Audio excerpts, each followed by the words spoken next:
হয়ে গেছে। তোমরা দেখে যাও যে আসমানের সূর্যটা মসজিদের নববীর মধ্যে চলে আসছে। জোরে কোন সুবহানাল্লাহ, আর জোরে কোন সুবহানাল্লাহ।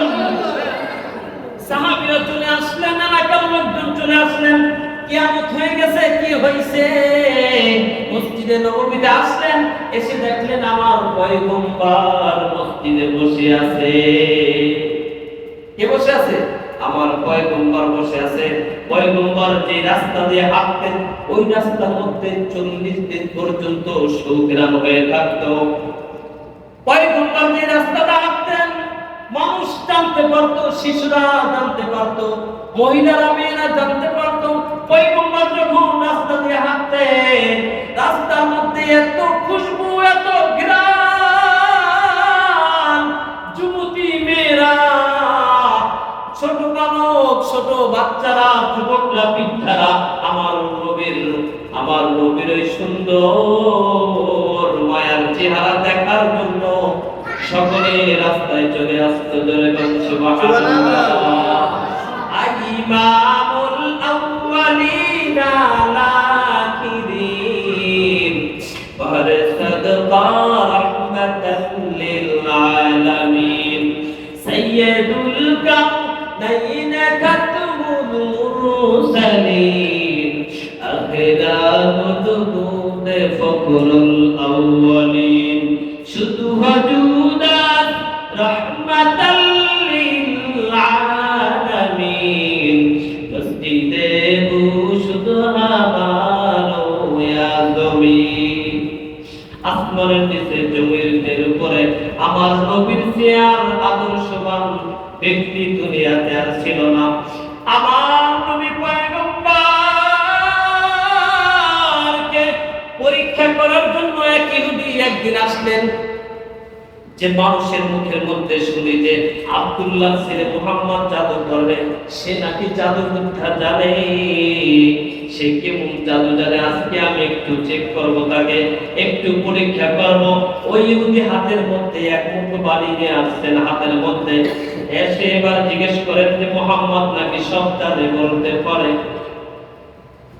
এসে যখন বললেন যে আব্দুল্লাহ ছেলে মুহাম্মদ, আমার হাতের মধ্যে কি যদি তুমি বলতে পারো, আমি কালিমা পড়ে মুসলমান হয়ে যাব। সুবহানাল্লাহ। ওই ব্যক্তি বালু নিয়ে আসলেন।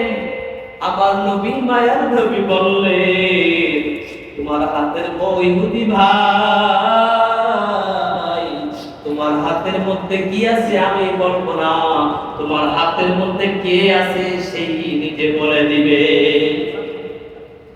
বলার সাথে সাথে ইহুদির হাতের থেকে ওই বালু বলতেছে, আসসালামু আলাইকুম ইয়া রাসূলুল্লাহ, আসসালামু আলাইকুম ইয়া হাবিবাল্লাহ। আমি বালু আপনাকে সালাম দিতেছি। ইহুদি এই অবস্থা দেখে, এই দৃশ্য দেখে ইহুদি বলে, ইয়া রাসূলুল্লাহ, ইয়া হাবিবাল্লাহ, জাহান্নামের দলে আর থাকতে চাই না, আমাকে পড়াইয়া দেন লা ইলাহা ইল্লাল্লাহু মুহাম্মাদুর রাসূলুল্লাহ ওয়া মা আরসালনাকা ইল্লা রাহমাতাল লিল আলামিন। আমার নবীকে আমার মাওলা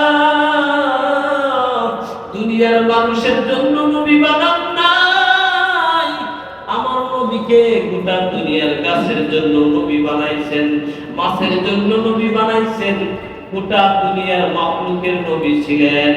ইহুদিরও নবী, খ্রিস্টানদের নবী, সকলের নবী। আমার নবী মায়ার নবী একদিন মসজিদে বসে আছেন, কিছু সাহাবীদের সাথে কথা বলতেছেন। হঠাৎ করে একটা পাখি আইছে। আল্লাহর রাসূলের দরবারে একটা পাখি আসছেন। আসার সাথে সাথে ওই পাখি আল্লাহর রাসূলকে সালাম দিলেন, ইয়া রাসূলুল্লাহ, ইয়া হাবিবাল্লাহ, আপনি আমাকে বাঁচান। পাখিটার নাম কি? পাখিটার নাম বাজ পাখি।